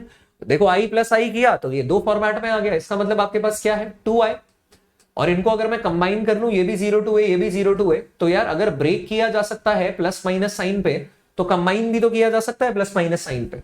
तो कंबाइन कर लिया हमने, देखिए न्यूमरेटर में क्या मिला, ये मिला साइन की power 4x plus cos to the power 4x by sine to the power 4x plus cos two the power 4x, मतलब denominator numerator exactly same sir. अगर डिनोमिनेटर न्यूमरेटर एग्जैक्टली सेम तो ये 1 हो गया, तो इसका मतलब आई कितना निकल कर आ गया, ये आया 1/2 और ये आ गया है 0 to π/2 dx, है ना, 1/2 0 to π/2 dx। इसका मतलब आप बोलेंगे dx का इंटीग्रेशन तो यार x होगा with limit 0 to π/2, so that can be written as 1/2, यहां आ जाएगा π/2, जहां जहां वेरिएबल वहां वहां अपर लिमिट, माइनस जहां जहां वेरिएबल वहां वहां लोअर लिमिट, है ना। कितना सिंपल हो गया इंटीग्रेशन। तो आंसर क्या आया भाई, आई निकल कर आ गया, ये π/2/2 यानी कि ये π/4 आ गया, एंड दैट्स योर रिजल्ट। ठीक है भाई, ये आपका सीधा सा जवाब निकल कर आ गया है भाई। मुझको लगता है बात समझ में आ गई होगी, है ना। क्लियर है क्या मामला, है ना, क्लियर है, सही सही सही। चलिए बढ़ाएंगे डिस्कशन को थोड़ा सा और आगे, और करेंगे आखिरी के 2 प्रोबेबल सवाल। ठीक, देखो अब ये क्या है, -1 to 1 करना है आपको, साइन की power 5x cos 4x dx, sine की power 5x cos 4x dx, और ये -1 to 1 है, -1 to 1 है। तो -a से a वाली कौन सी प्रॉपर्टी हम जानते हैं, -a से a वाली कौन सी प्रॉपर्टी जानते हैं, देखिए -a से a वाली 2 प्रॉपर्टीज जानते हैं सर, जो प्रॉपर्टी नंबर 7 का हिस्सा है, और मैंने आपको बताया था ये वेरी इंपॉर्टेंट है, यहां इवन और ऑड फंक्शन की कहानी है। तो ये -a to a को आप 2 times 0 to a कन्वर्ट कर सकते हैं अगर f of -x fx के बराबर है, और सीधा आंसर खटाक से 0 आ जाएगा अगर f of -x जो है वो -fx के बराबर है। तो सीधा चेक मार लीजिए, सीधा चेक मार लीजिए, हियर से fx जो है वो साइन की power 5x cos to the power 4x dx है, ठीक है, 4x dx है। तो अगर मैं f ऑफ -x निकालने की कोशिश करूं तो वो साइन ऑफ -x की power 5 and cos of -x की पावर 4 से निकलेगा, ठीक है। और dx नहीं लिखना चाहिए मुझे, fx लिख रहे हैं बेसिकली अभी। तो इसका मतलब है सर, वैसे तो आप इसको ब्रेक करके डिफरेंशियल सब्स्टिट्यूशन करके, ऐसा लगता है क्वेश्चन देखने में कि ट्रिग्नोमेट्रिक सब्स्टिट्यूशन से हो जाएगा, हो भी जाएगा, सिर्फ लगता नहीं है, वाकई हो भी जाएगा। पर मैं कह रहा हूं कि जब भी लिमिट्स लगी हो ना, डेफिनेट इंटीग्रेशन हो, तो हर बार अंधाधुंध सॉल्व नहीं करना यार, दिमाग चलाने की जरूरत है कि क्या पता उससे सरल तरीके से हो जाए। तो देखिए आप क्या करेंगे, आप इसे कहेंगे कि sir sine of minus theta तो माइनस साइन थीटा होता है, माइनस साइन एक्स पूरे की power 5, cos of minus theta तो कॉस थीटा ही होता है सर, कॉस एक्स पूरे की पावर 4। अब नेगेटिव की पावर 5 का मतलब ऑड टाइम्स आ रहा है भाई, अगर इवन टाइम्स होता तो माइनस माइनस प्लस हो जाता, ऑड टाइम्स आ रहा है तो ये माइनस बचेगा, साइन 5x एंड ये कॉस 4x, यानी अगर ध्यान से देखें तो this implies f of minus x जो है वो कैसा निकल कर आ रहा है, माइनस ऑफ fx निकल कर आ रहा है, माइनस ऑफ fx निकल कर आ रहा है। इसका मतलब कैसा फंक्शन हो गया यार, ये ऑड फंक्शन हो गया, odd function symmetric about origin, odd function symmetric about origin. अब अगर ये ऑड फंक्शन हो गया यार सिमेट्रिक अबाउट ओरिजिन, तो इसका बड़ा सीधा सा मतलब है कि -a to a, अब आप बोलेंगे since f of x dx property number 7 from -a to a is equal to twice of 0 to a fx dx when, और even function, when even function का मतलब क्या है, f ऑफ माइनस एक्स जो है वो fx के बराबर होगा, एंड इसी की वैल्यू 0 हो जाएगी when odd function, odd function का क्या मतलब है, f ऑफ माइनस एक्स जो है वो माइनस ऑफ fx के बराबर होगा, तो ये ऑड फंक्शन है, इसको आपने बोला ऑड फंक्शन। और ऊपर वाले को आपने क्या बोला, इवन फंक्शन। इवन फंक्शन किसके अबाउट सिमेट्रिक होता है यार, y एक्सिस के अबाउट। ऑड फंक्शन किसके अबाउट सिमेट्रिक होता है यार, ओरिजिन के अबाउट। देयरफॉर जो गिवन इंटीग्रल है -1 to 1 साइन की power 5x cos to the power 4x dx, इसका आंसर सीधा ही 0 निकल कर आ जाएगा यार, 0 ही निकल कर आ जाएगा। कारण उसका ये कि ये जो फंक्शन आपके सामने है दैट्स एन ऑड फंक्शन। कैसे पता, अभी देखा ना यार उधर क्यों है ऑड फंक्शन। ठीक है ना। तो क्यों है ऑड फंक्शन, ये हम यहाँ पे देख चुके हैं। क्योंकि ऑड फंक्शन है, प्रॉपर्टी बेस्ड, खटाक से आंसर 0 बोल देंगे। लंबा चौड़ा इनडेफिनाइट इंटीग्रेशन बाय सब्स्टिट्यूशन से this equal to t and all and all and all करने की जरूरत नहीं है। क्लियर है क्या मामला? मुझको लगता है बात समझ में आ गई होगी बढ़िया तरीके से, है ना। बढ़ाते हैं डिस्कशन को थोड़ा सा और आगे, और अब बात करते हैं आज की मुलाकात की आखिरी सवाल के। तुम यार स्क्रीनशॉट जरूर ले लो, स्क्रीनशॉट ले लो, काम आएंगे। तो यार वीडियो के डिस्क्रिप्शन में ना ड्राइव लिंक भी मिलेगा तुमको, टेलीग्राम चैनल का भी लिंक है। टेलीग्राम चैनल के लिंक को क्लिक करके ज्वाइन करना बिल्कुल भी नहीं भूलना है। और जो ड्राइव लिंक है यार, उससे आप क्लास नोट्स एक्सेस कर सकते हैं। लास्ट 3 डेज की प्रिपरेशन चल रही है यार, तो आपको डेफिनेटली इस लेक्चर को कंप्लीटली देखने के बाद प्रॉपरली एक बार खुद से 8-10 सवाल, 10 सवाल दिए हैं मैंने, 10 प्रोबेबल सवाल, प्रॉपर्टीज को ध्यान में रख के उन 10 प्रोबेबल सवाल को दोबारा करना चाहिए, क्योंकि उनसे बोर्ड एग्जाम में आने की काफी ज्यादा संभावनाएं भी है। ठीक है ना। चलो डिस्कशन को और आगे बढ़ाते हैं। अब बात कर रहे हैं इसकी, इवैल्यूएट करना है π/6 टू π/3 dx/1 + √10x। तो इसको देखो यार, ये बहुत इंपॉर्टेंट है, वेरी इंपॉर्टेंट, वेरी इंपॉर्टेंट। ठीक है, इसको कैसे करना है वो मैं अभी आपको सिखा देता हूं। ठीक, तो देखो इसको कैसे करेंगे। हम बोलेंगे I से that comes out to be π/6। अब मैं प्रॉपर्टी दोबारा नहीं दिखाऊंगा आपको, मुझे उम्मीद है कि आप मन में बिठा चुके हैं सारी प्रॉपर्टी को। ये dx/1 + √10x है, इसको देख के लगता है क्या जबरदस्त टफ सा इंटीग्रेशन है। तो यार अगर इनडेफिनाइट इंटीग्रेशन के तौर पे करेंगे तो वाकई ये टफ सा भी आ सकता है, लेकिन अगर प्रॉपर्टी इस्तेमाल करके करोगे, डेफिनाइट इंटीग्रेशन है, लिमिट्स दी हुई है, तो प्रॉपर्टी का इस्तेमाल करना चाहिए। देखो इजी बनेगा ये। इसको आप लिख सकते हैं π/6 टू π/3 dx। तो ये ऐसे का ऐसे ही है। इनफैक्ट मैं अगर √tan x को √sin x/cos x लिखूं तो ये आ जाएगा न्यूमरेटर में एलसीएम लेने के बाद √cos x, और ये आ जाएगा √sin x + √cos x dx। ठीक है ना। जब मैंने tan को sin/cos लिखा है, तो sin/cos लिखा है, तो इधर क्या आना चाहिए, इधर आ जाना चाहिए sin, इधर आ जाना चाहिए sin। हालांकि कोई फर्क नहीं पड़ता यार, sin + cos है, cos + sin एक ही बात है। तो √sin x ये आ जाएगा √cos x, और एलसीएम लेने के बाद डिनोमिनेटर का डिनोमिनेटर जो है वो न्यूमरेटर में चढ़ जाएगा। अच्छा, आप ऐसा भी जानते हैं कि integration a to b fx dx को आप integration a to b f of a plus b minus x dx भी लिख सकते हैं। ठीक है ना। एक प्रॉपर्टी हमारे पास ये भी है, तो इस प्रॉपर्टी का इस्तेमाल करना चाहूंगा मैं। आपको कैसे पता चला सर, मन ने कैसे कहा कि यही प्रॉपर्टी इस्तेमाल करनी चाहिए? क्योंकि यार π/6 + π/3 30 डिग्रीज + 60 डिग्रीज 90 डिग्री होता है, और cos of 90 - थीटा साइन होता है, और sin of 90 - थीटा cos होता है।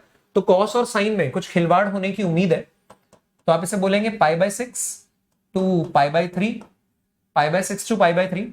इसे आप बोल सकते हैं √ cos of π/3 + π/6 - x dx by √ cos of π/3 + π/6 - x and plus √ sin of π/3 + π/6 - x। समझ में आ रहा है क्या बोल रहा हूं मैं? आपने क्या किया, x को a + b - x में कन्वर्ट कर दिया। प्रॉपर्टी है सर, कन्वर्ट किया जा सकता है। तो ये आ गया π/6 टू π/3, π/6 टू π/3, ऊपर आ गया 90 - थीटा, cos of 90 - थीटा यार sin थीटा होता है, √sin x dx बाई ये √sin x plus √cos x आ गया। ठीक है, that is also equal to y। आपको याद होगा, that is also equal to y।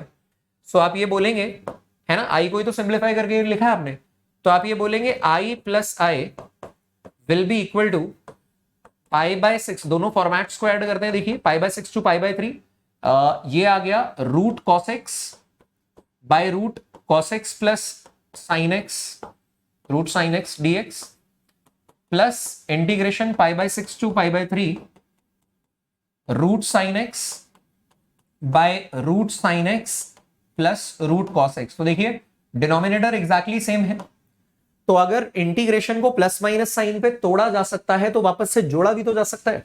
यानी कि आप ये बोलेंगे कि 2y जो है वो π/6 टू π/3, जरा ध्यान से देखिए न्यूमरेटर में अभी ऐसा सही सवाल हमने किया था, root cos x plus root sine x, ये ध्यान भी रखना चाहिए बेटा आपको, और ये आएगा root sine x plus root cos x. देखो कैंसिल आउट हो गया न्यूमरेटर डिनोमिनेटर, ये 1 आया, इसका मतलब आई की जो वैल्यू है ये 1/2 of integration dx with in limits π/6 to π/3 है। That means that will be equal to 1/2 integration of dx, यार x हो गया 30 डिग्रीज से 60 डिग्रीज है, so that is equal to 1/2, this will be upper limit π/3 minus lower limit यार π/6 है ना, अपर limit π/3 है माइनस लोअर लिमिट π/6 है, 60 डिग्री माइनस 30 है, π/3 माइनस π/6 यार π/6 ही होता है। तो जब इस π/6 को मल्टीप्लाई करेंगे 1/2 से तो ये π/12 होगा। मुझको लगता है बात समझ में आ गई है ना। तो यार इसी के साथ हमारा definite integration all the properties and most probable questions के साथ होता है खत्म। सही, बढ़िया तरीके से मेहनत करो यार, बाकी के टॉपिक्स भी मैं बैक टू बैक भेजने लगा हूं।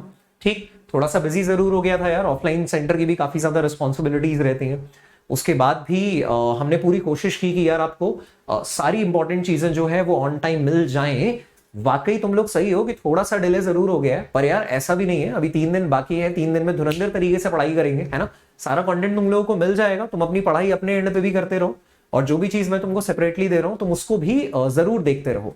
तो ड्राइव लिंक में जो नोट्स हैं उसको डाउनलोड कीजिए और प्रॉपरली प्रैक्टिस करना शुरू कीजिए। जो प्रोबेबल क्वेश्चंस आपको दिए जा रहे हैं उन्हें बार बार देखा कीजिए, ठीक है, काफी ज्यादा हेल्प मिलेगी। फटाफट से करते हैं यार प्रिपरेशन। अब आपके रह गए हैं इसके बाद 3 छोटे छोटे चैप्टर्स, 3 टॉपिक्स बोलना पसंद करूंगा मैं उससे। एक तो डिफरेंशियल इक्वेशन है जो इसके जस्ट बाद में दे दूंगा, तब तक आप थोड़ा सा कंफर्टेबल हो जाएंगे इंटीग्रेशन के फॉर्मूले में। फिर हम बात करेंगे AOI यानी एरिया ऑफ इंटीग्रल्स, उसके बाद हम बात करेंगे यार प्रोबेबिलिटी की। सही है, तो आज दिन रात लगा के खत्म करते हैं, फिर भी 2 दिन होंगे तुम्हारे पास, तो 2 दिन में इन सभी चीजों को, सभी चैप्टर को, वेक्टर 3D ये वो 2 बार और किया जा सकता है यार, ठीक है ना। तो इन्हें बहुत बेहतरीन तरीके से कीजिए, प्रॉब्लम्स करते रहिए, मजा आएगा आपको। Alright, and just all the best. फटाफट से इसे कंप्लीट करो, तुम जितने इसे कंप्लीट करोगे तब तक मैं तुम्हारे पास डिफरेंशियल इक्वेशंस की भी जो चैप्टर है उसको भेज दूंगा, 1 शॉट भेज दूंगा। ऑलराइट, चलो all the best, bye bye.